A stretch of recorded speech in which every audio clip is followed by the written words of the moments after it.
Useless Monster by Mute Crows. Chapter 6, or Chapter 5. Izuku looked over the spotless beach with an excited grin. He had 3 days until the entrance exams, and if he didn't finish this beach cleanup faster than he thought, he wasn't sure he could remember the last time he felt this much positive, buzzing energy. The sun was rising over the water, and he bounced in place of it, feeling the dawn of a new day in his bones, pain-free and mind just as sunny as the sky for once. He threw his hands up and let out a loud whoop! I did it! I actually did it, and before the exams too! Holy crap! He heard someone speaking up on the path and turned to see Yagi switch into All Might and dash over. Izuku, this is astounding! You finished well ahead of schedule, and even cleaned the parts I said you didn't need to worry about. Pride poured out of him as he looked over the clear sand. Izuku grinned up at him and saw the flash of surprise in his eyes before the hero's grin seemed to get impossibly brighter. He felt how laughter bubbled up in his chest and didn't even feel a hint of worry about letting it out. He spun as he threw his hands into the air again, cheering for his own success. I have a chance now! I have a chance at your way! Izuku laughed more and turned to All Might, remembering what he had thought over the night before. Yagi-san? Yes, my boy? If the offer is still on the table, I would like to accept. I know I have a long way to go, but I want to do right by your legacy. I would like to be your successor. He fiddled with his hands behind his back, looking just past his mentor as he spoke. It had been almost a month since the whole offer was made, but that's plenty of time for someone with as many connections as All Might to run into another choice. All Might let out his iconic booming laugh as he scooped Izuku off the ground in a one-armed kind of hug. The action pulled even more laughter out of him as his feet dangled above the ground. Tears came to his eyes at how hard he was laughing, the most carefree he has felt for as long as he could remember. Phantom memories of different arms scooping him up, playing in the recesses of his mind. Why, of course! I would be proud to have you as my successor, Izuku. That's why I brought it up as an offer in the first place. All Might was beaming, and Izuku grinned right back. First, let me explain to you about my quirk. Yes? Izuku nodded as he was set down, and they went to the shoreline to get comfortable. He listened intently as the history of All Might's quirk, One for All, was handed down, an oral history lesson that very few knew of. He learned about the limits he may face when learning to use it, and how this all would be something that Izuku would have to explain himself one day. The day he would eventually be passing the torch to the next successor he picked years down the line. It was a lot to take in, to say the least, but he took it in stride. At least it was until a hair was being handed to him with the instructions to eat it. You're joking! He held the hair in his fingers and gave All Might the most baffled look he could. The hero glanced around the empty beach before deflating. You need to ingest some of my DNA to obtain One for All. This is the easiest way. Yagi chuckled as Izuku continued to stare down the hair. I hope it just needs the ingestion, because people don't digest hair. Izuku made a face before he balled the hair up as much as he could and swallowed the thing. Oh, really? I didn't know that. He made a "wah" sound and shook his head. Hair was gross. They spent the next day going over basic hand-to-hand, which Izuku thankfully was quick to pick up on. It wasn't a lot to use, but it was more to work with than his base instincts on retaliation of just flat-out running. Yagi promised to continue helping him with hand-to-hand stuff outside of class, but Izuku tried to assure him that he should be okay. On the morning of the entrance exams, Izuku met with Yagi again on the beach, and after well wishes were shared, he began to fidget, a thought nagging in the back of his mind. I'll see you after the exams? He picked up the strap of his bag absently. Actually, my boy, I will be rather busy the 2 weeks following today. Oh! You see, I'm going to be teaching at UA this year. A lot of meetings and debriefs and paperwork are going to be in my near future. He fumbles over his own words as he tries to reassure him. Izuku both is and isn't surprised by this. He knew Yagi had come here for a successor, so of course his best bet would be the highest rated hero school in the country. This did pose something in his favor, though. May I ask a favor of you then, Yagi-san? Of course, Izuku. The familiarity in the nickname made Izuku's heart warm. It was nice that someone felt kind enough towards him to give him one that wasn't an insult. Can you deliver my results letter from the exams to me? Here? Yagi hesitates, apparently thrown by the request. Why not just wait for it to be mailed? Please? It's all I ask. Okay. It will be around our usual nighttime training meetup time then. 2 weeks after tomorrow. Thank you, Yagi-san. He got a warm smile, a ruffle of hair, and was sent on his way to UA. The gates of UA were imposing, to say the least. He has come nearby before, but that had been at night and in a less than desired form for the occasion. Actually passing through them was a somewhat surreal experience when he had never actually thought he would make it this far. He had arrived earlier than he expected and hurried into the building without incident.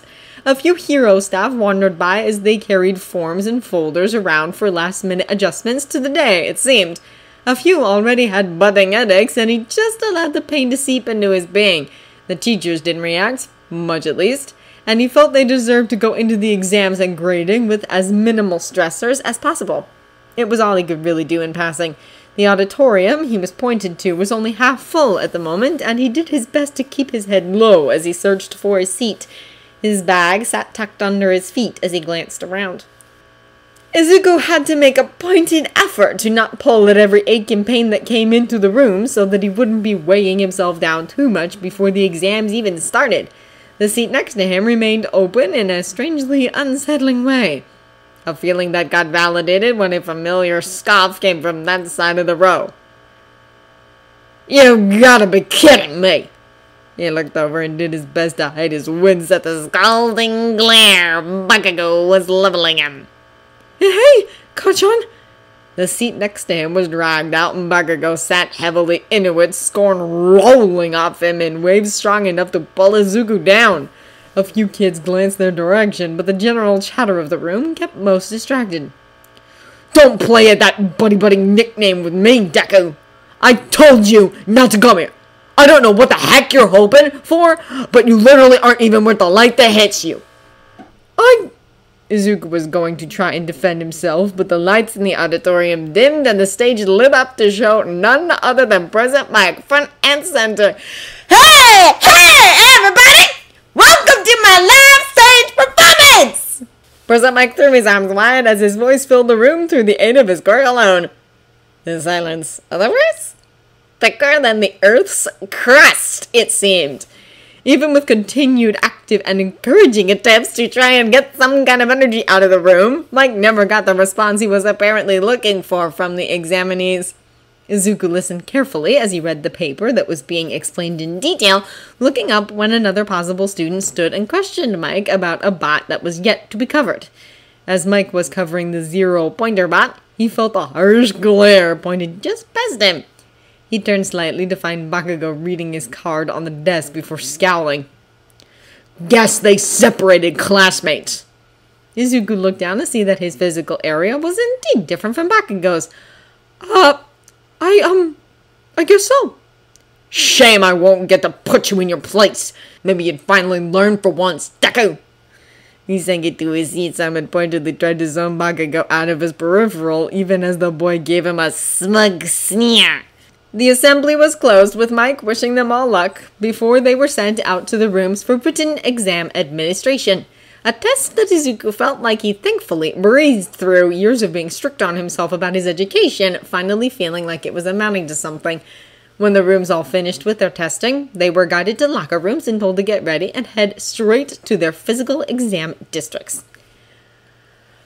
Standing in front of the gates of the cityscape he was assigned to test in really put into perspective how likely unequipped Izuku was for this portion of the exam. Looking over, all of his fellow test takers were dressed in clothes that accented their athletic abilities or quirks. All of them were doing various things, some talking, stretching, or just generally hyping themselves up for the start of it all. One thing was bothering him more than anything else, though. He looked around the crowd, picking at the undershirt he was wearing to try and distract his nerves. There. Izuku finally spotted where the strained muscles and lower backache were coming from. A girl with brown hair was standing near the front but off to the side, hands resting on her chest as she did what looked like breathing exercises. He reached out and pulled on it, allowing it to settle into his awareness. The pain wasn't even all that much, but he wanted the people in his district to have a fair run in the test. He was sure they all had good quirks that could blow away the hero world. They just needed to have the right application, skills, and drive. He hoped to be one of them, though we knew this exam was not geared in his favor. Izuku honestly was tempted to try talking to the girl, but he felt a heavy gaze watching him, one that felt critical enough without looking at the source. So he stayed where he was and continued to people watch. And begin! The general shock that rippled through the crowd at the quick power call of President Michael would have been funny if it didn't throw Izuku distantly into a nighttime alley. The gates were opening steadily as they all glanced around. Were you expecting a timer? This is the real battle! Go! Run! Prove yourselves!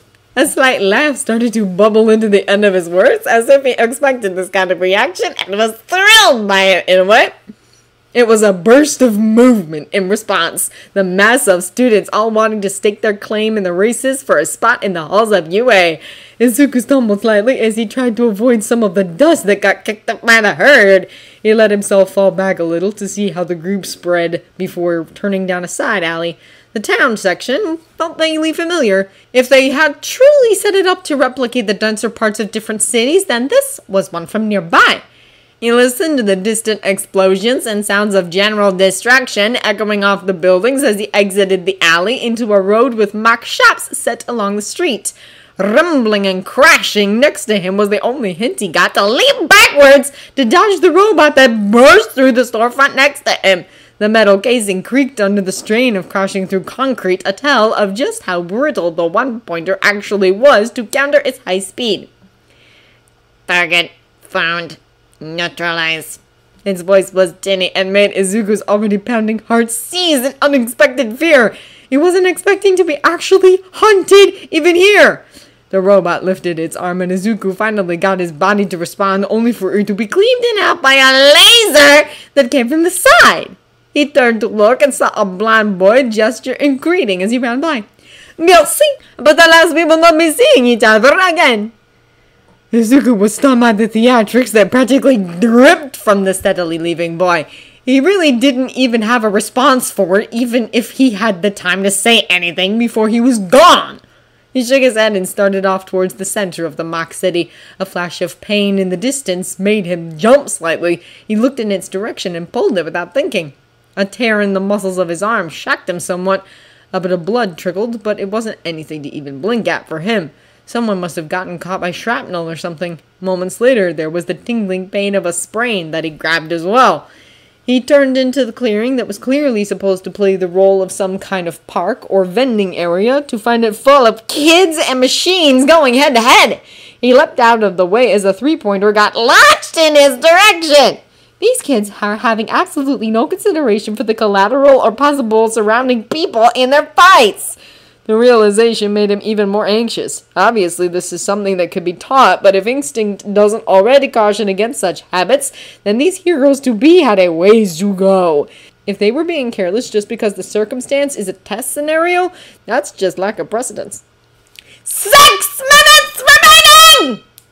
Izuku looked around. There were various kids whispering their points to themselves, most seeming to have at least 30.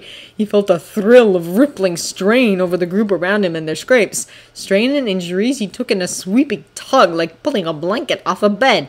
A boy rolled incorrectly on the other side of the plaza, breaking a finger and dislocating another in the process with a sharp shout. Izuku took the injury instantly as he saw the panic on the boy's face, gritting his teeth at the way his bones broke themselves. It was never a fun sensation, the way he could feel it fragment from unseen forces. He flexed his broken hand, biting on his lip as it crunched in the signs of a shattered segment of bone. He was still yet to get any sort of physical point, but he wasn't exactly the one prepped to fight something so physically, nor tactics or grounded skills beyond raw instincts developed on humans. He had one for all now, but he also had no real tells of it truly being something he had his actual use of now. The earth rumbled as some of the nearby buildings burst into pieces, and the 0-pointer emerged in all of its meters-tall glory. It didn't scare him to see with the ghosts of being actually hunted down by people or running from muggers, and so stood in the recesses of his mind. What did scare him was how so many of the other kids just up and run the other direction when he could clearly feel the sharp pain of a broken ankle and mild concussion coming from the direction of the scattered rubble of the destroyed buildings. A pain that wasn't moving, accompanied by a quiet cry for help. He looked at the rubble to see the girl from earlier laid on the ground, trying her hardest to get up but swaying and not able to pull her leg from the rather small pile of rocks it was under. He could see the tears in her eyes and knew the force of the rocks hitting her ankle must have been what broke it, more than the weight of the rubble itself. His thoughts stalled as he saw the tears and the fear and pain in her expression. He didn't even have to think as he felt electric heat spread through his limbs, crouching down on his sprained ankle with his full weight, eyes calmly shifting from the girl to the massive robot that had caused it and was continuing to roll ever so dangerously closer. The sounds around him dulled as the rush of his own pulse rumbled mutely in his ears. He felt the road crack beneath him as he leapt towards the head of the robot, the way his bones in his legs snapping in multiple places as his muscles, shredded under strain they were unaccustomed to, was searing, but he pushed down the blaring alarms in his mind, warning him to change. The more mass he has, the faster he heals, and the more he can sustain injuries and still function, but this was the last place he wanted to shift. He reared back an arm, remembering how Yagi had instructed him to safely throw a solid punch. Gritting his teeth, he clenched his broken hand as solidly as he could and swung. The punch didn't even need to directly contact the machine, as the wind pressure alone compacted the casing of the head before the internal components followed suit and crushed together. The robot tilted backwards and began to fall, no longer functioning. Izuku was quick to follow suit as he was held in place for a moment from the downward force the punch had let off, as if there was a single beat of wings to keep him afloat as witness. The world came rushing back to him as the road raced towards him. His only thought, as 3 of his limbs whipped uselessly in the wind, was that he was ashamed to be wasting the quirk Yagi had given him by dying before he got to give it back, or hand it off otherwise. The feeling of a hand contacting his cheek in a crisp slap, all 5 fingers surely leaving a clear mark on his face, was unexpected, as was the sudden lack of gravity. He looked over at the girl with a broken ankle laid over a large boulder that was also floating at the same level he was.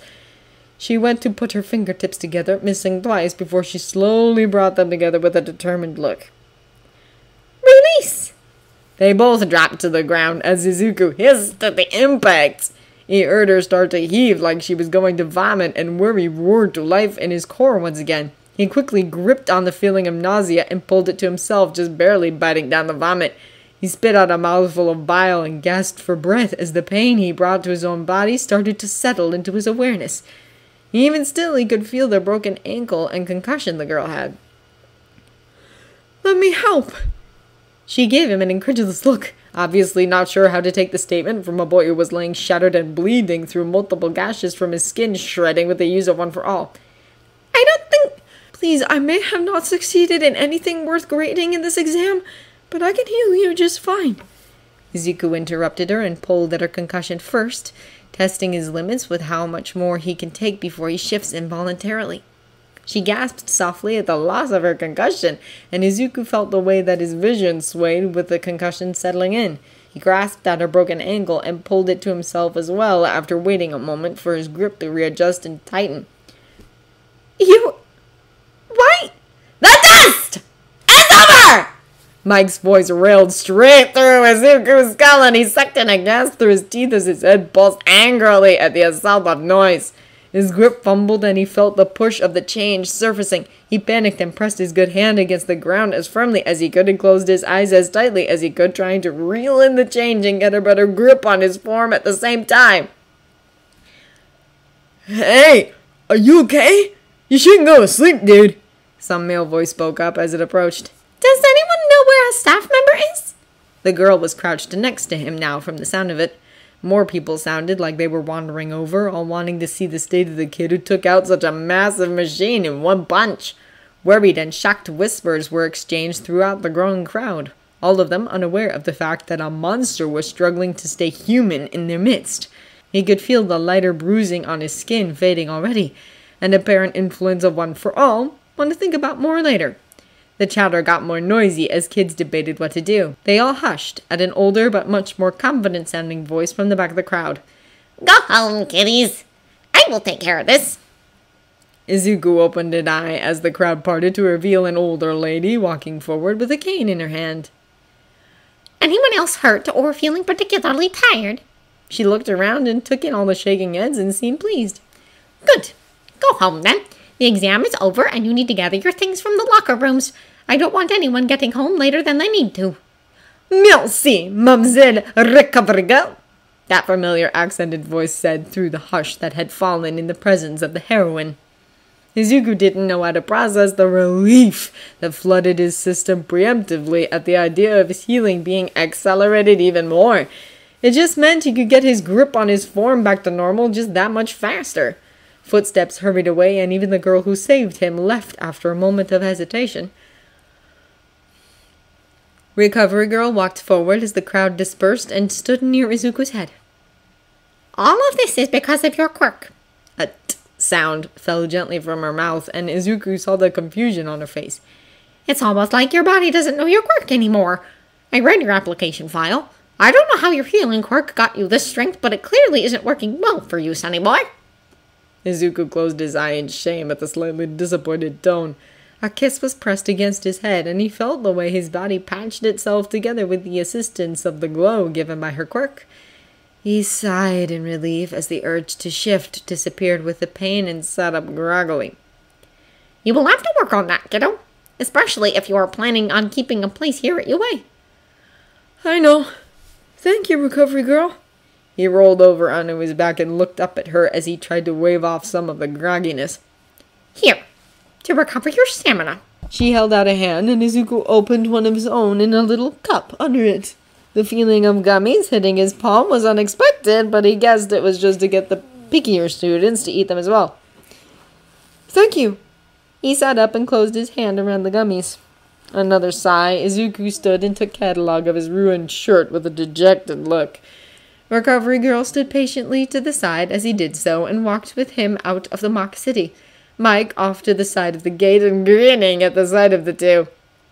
He turned and did something as Izuku continued alone to the locker rooms to gather his bag. Recovery Girl having walked off in the direction of other test areas from the moment they cleared the gates. Izuku genuinely was not bothered that he had likely failed the exam. He wasn't ready for such a battle-intensive exam again after the mechanical enemies they had. Heck, he probably would have done poorly against other people as well. He simply had too little time to prepare as much as he needed to, even with the 10 months he had taken to work on his abilities in earnest. If he really did fail, it wouldn't surprise him in the least. The past 10 months had been too kind to him. The fluke of meeting and getting to interact with, as well as train with All Might, with Yagi. Probably just that. A fluke. He collected his bag, going through it quickly to find everything as he left it, and headed out the front gates. He put the gummies in a small plastic baggie he had saved from a snack he had bought as a tiny treat for making it through 8 months of grinding training with Yagi, knowing they could probably come in handy at another time if he ended up not having the time or money to get a vital meal for energy. Izuku hummed softly to some mostly forgotten tune he had learned from his mother as he walked to a place he knew he could rest and sleep for the rest of the day. Yagi flipped through the files on his desk of the examinees who were flagged for further consideration in the physical. He hadn't had a say in which examinees to look to, only having been in the observation room to witness how the exams worked in the first place. Nezu simply allowed him the option of seeing which students had been metaphorically tapped, so he could see how much his opinion differed or aligned with his new coworkers. There were many interesting quirks that he passed over, a small smile on his face as he got to glimpse the youth of the future. He had high hopes for them all, even if they didn't make it to UA. Blame his optimistic idealism. He wasn't blind to the harshness of the world, but he believed these students, should they truly rise to the ideals they were going to be trained to uphold, would succeed and flourish and improve the world as best they could. He at least through roughly 60 files, skimming over them and drawing on his recollections and notes he had taken in the observation room to compare, when he reached a joyfully familiar name. "There you are, my boy," he mumbled with a grin as he opened the file. The first page was general information about Izuku's health, age, and quirk. This all being things he already knew, making a mental note to begin puzzling out the way he would help Izuku alter his file on his quirk believability. The next page he also skimmed generally before his breath caught. The second page held financial information and confirmation of tuition payment availability along with home address. An address that was filled out with a non-applicable shorthand. He went back to the top of the page and actually read the information in earnest. Financial information showed no banking or tax information, nor any sources of income that came from any sort of job that was possibly substantial. There were no phone number options available, and the next of kin signatures was only for one person, Midoriya Inko. He could only recall Izuku ever mentioning his mother in the context of when he was very small, and also, worryingly, only in the past tense. The tuition payment was labeled as cleared, meaning Izuku actually had the massive amount of cash it would take to cover 1 year of tuition in his possession. It was marked cleared via cash, the amount labeled down to the exact change it would be to cover the hero course, school-provided supplies and fees included. Yagi was beyond distraught as he considered the very likely chance that Izuku had been saving for this chance nearly his whole life. He thought of how hard he pushed Izuku and how the boy throughout the entire time they had been training had been bulking up just above the curve, as if he was barely meeting the calorie and nutritional intake requirements to do so. He remembered how excited Izuku had been about the haircut, the bentos, the swim trunks, the attention. He remembered it all and looked at the mark labeling his successor as homeless, with a heavy heart and a healthy amount of guilt. No wonder the boy was so familiar with back roads, with hunger, with pushing his limits. No wonder Izuku had seemed to arrive from different locations all the time on the weekends. Yagi thought of how from the beginning there were signs, and how Izuku had that backpack he protected desperately, and a packed schedule that he never fully explained beyond that he wasn't going to alter it too much or thin it out at all. They were probably the places he worked to get money just to survive. He thought of the request he had made, the one where he asked for the letter being hand-delivered, and it all made painfully perfect sense. This boy, the miracle of wonders that he was, had undoubtedly gotten Yagi humbled beyond what he could ever know. He says she watched giddily over the students exiting the district he was in charge of clearing. Not all the kids were in the same area when the exam ended, so he was counting off at the gates until he got to the number of examinees marked out for the area. A very small amount of them were eating the stamina gummies that Recovery Girl likes to hand out to avoid exhaustion, but not that many seemed too tired overall for having just went through a hard-running exam like this. It was interesting that so few needed the gummies, but that amount of interest skyrocketed when he seemed to hear bits of some passing conversations. I know UA is next level on their technical capabilities, but that was way above what I expected. During the bruises and cuts and scrapes I saw others getting were practically melting away shortly after they got them. I broke a finger with the paddle, but I kid you not, it felt like that got pulled away. Okay, that's some bullcrap, dude. No, really. I rolled my ankle and it just felt like the pain and stuff got pulled out of me. It has to be a quirk of the staff because I doubt technology. He ticked off the last examinee and sent off the code for closing the gates. Oh, Harry was excited to share this. There was a kid at the exams that had a healing quirk. Recovery Girl was likely to be interested with how strong it seemed to be at healing others. When he got to the teacher's lounge, he pulled out his phone, intending to text Shota and ask where exactly it was. Before he could send it off, though, a girl's voice came from the doorway. Excuse me? He turned and grinned at her. Yes, littlest sir. How can I help you? I'm sorry to bother you with the exams and everything, but, the boy... She huffed sadly at the clearly mentally better stated question. You know the boy with the green curly hair and the freckles? He looked kind of plain. I don't know how to really describe him, sorry, but is there a way for me to give him some of my points? He saved me from that 0-pointer and he talked like he hadn't gotten any. He saved me and then he pulled my pains away even when he was already hurt, so that has to count for something. Hisashi's brows raised at the fire behind the statement. He thought back to the jarring interaction he had with that massive creature years ago. The likelihood of 2 identical quirks wasn't too low. Family relations were very possible, but it was something that would undoubtedly be smart to look into. It was definitely something that Shoto would be interested in as well. Why, of course this is something that the staff considers! I'm afraid there is no way to transfer points, but I doubt there is anything to worry about. He patted the girl's head gently and shot her a finger gun gesture before sending her off. She bounced slightly as she walked, thankfully seeming to trust in his opinions. He pulled his phone out and edited the text with a bit more accuracy.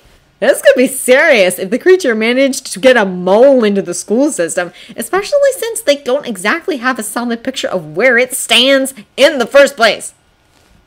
A ping on his phone and he was off to the observation room as fast as he could without looking anything other than aloof for the students that were still navigating the halls. He opened the door, eyes taking a moment to adjust to the dark room, and immediately made his way to where Shoto was leaned against the wall and selecting video segments to replay on the screens from a tablet. A few other teachers doing the same in other parts of the room. Yo, Shoto! Do I ever have the hot scoop for you? He grinned at the tired man's heavy sigh that greeted him before looking over. Aizawa paused the segment he had pulled up of a girl with an invisibility quirk. Yamada better have a good reason for interrupting the selection processes in the observation room. It can get rather competitive with the tapping process for the hero course. They don't always get who they tap, but it's still a way that Nezu considers class builds and compatibility with both classmates and teacher. What is it? He kept his glare minimal, knowing that a sudden text mid-examination review was not a normal thing for him to do. I think I have a lead on your little monster hunt! That definitely was a way to get his attention! He lowered his tablet and turned to actually face his friend fully. Hisashi, how the heck could you get a lead for that at a student entrance examination? The quirk! We both know the creature wasn't due to a transformation quirk. I could have got... No! The healing quirk! Aizawa considers it for a moment. It was definitely a distinct quirk. The feeling of healing quirks tended to vary. For example, Recovery Girl's quirk felt like a tingling glow that masked the pain before fading with the injury. The creature's had quite literally felt like a tugging sensation, one he has rather frustratingly experienced a few times since then and couldn't track down. Did you feel it? He frowned internally at the proud look that was growing on Yamada's face. No, not personally. Although near every examinee in my district did. I even know who the kid is. He held out a hand for the tablet, which Aizawa handed over after a second of hesitation. How can you be so confident you know? Did you already check the files? Yamada shook his head as he flicked through the feed archives until he got to the 0-pointer moment that had blown so many out of the water in expectations. No, my man! I heard the kids talking and one girl even came directly to me about this kid. Said she wanted to give some of her points to not playing boy that pulled her pain away. Essentially, I wouldn't have thought much of it if she hadn't mentioned it as specifically pulled away. He finished for him as Yamada played the chip on the tablet alone, handing it to him. I definitely wouldn't have connected the two myself from looks alone. We should probably tell Nezu about him healing all of his fellow examinees. I know we'll end up playing into the little listener's score. Aizawa just nodded as he watched the replay of the boy that broke himself taking down the 0-pointer. In his honest opinion, he was blatantly unimpressed by the reckless display of strength.